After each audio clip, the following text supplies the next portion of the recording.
As an adult with ADHD, I ruminate a lot, and it's gotten better over the years, but it is still something that makes it hard to be social. So I think it's really important to have some quick rumination hacks in your back pocket that you can pull out as you're going and trying to make friends and trying to be social, because the rumination factor is a real thing. We ruminate and it is so hard. Let's get into it. Hi friends, I'm Caroline Maguire, and I am here to talk about all things friendship and ADHD. Please like this video, subscribe to my channel, and let me know what you think. Are you a champion ruminator like me? I am good at it. 1, fact check.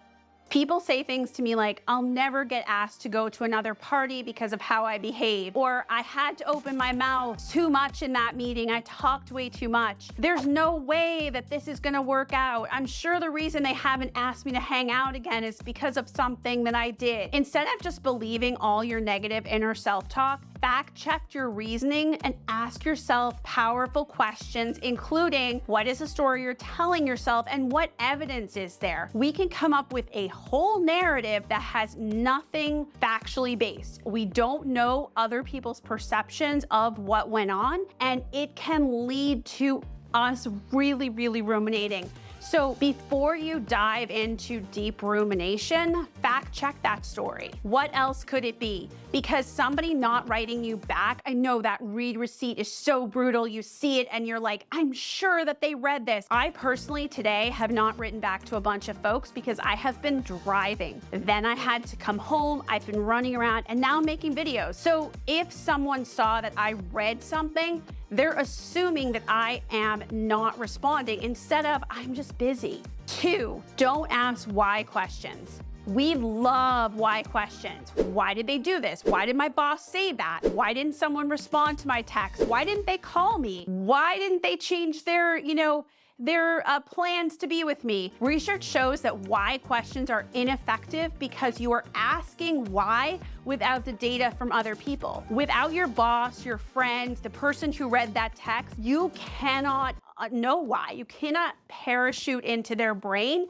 and know why. And the ruminative loop keeps people turning inward rather than looking outward to read and interpret situation. It's almost like it's like the rumination beast, right? And it's talking to you and telling you and using these why questions, and it prevents us from breaking out of this cycle. But I also would say looking and circling through situations and constantly examining them is something we want to get away from, because it is so what keeps us feeling terrible.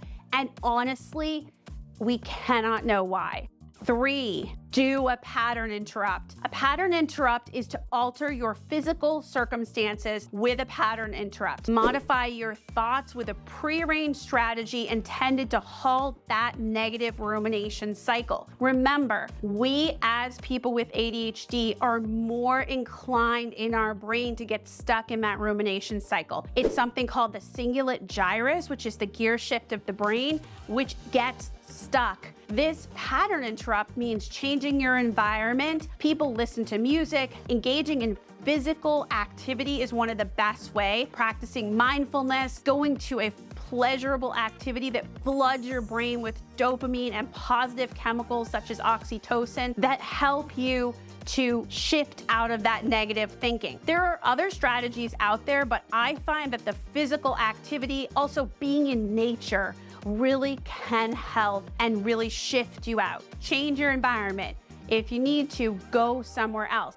Dr. Ned Hollowell says, never worry alone. And I think that that is true. If you have someone you can trust and talk to, do talk to them to break that rumination cycle. The next tip is the one that has been a game changer for me as a champion ruminator. Dr. Ned Hollowell calls a piece of our neuroscience and the way we are the demon. We know more about rumination than we did before. And one thing neuroscience advances have shown us is that there is a task positive active network in the brain and a default mode network in the brain. These are important networks in the brain that affect rumination. The default mode network, when your brain is at rest, this network is more active and actively involved in creating daydreaming and, creating rumination. In people who do not have ADHD, these networks are reciprocal. One increases in activity and the other declines. In people with ADHD, however, the DMN, default mode network, remains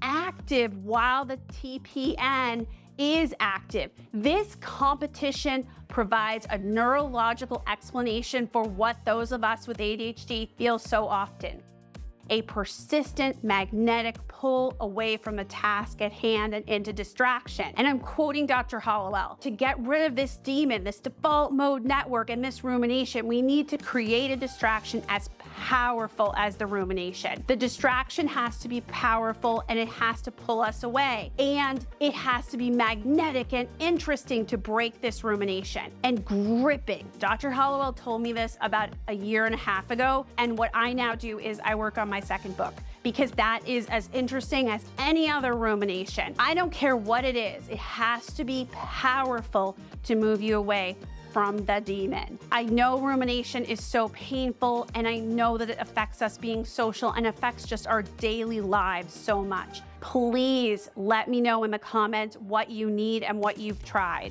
Thank you to everyone who stayed on for the end, and I hope that these hacks help you. Bye, friends.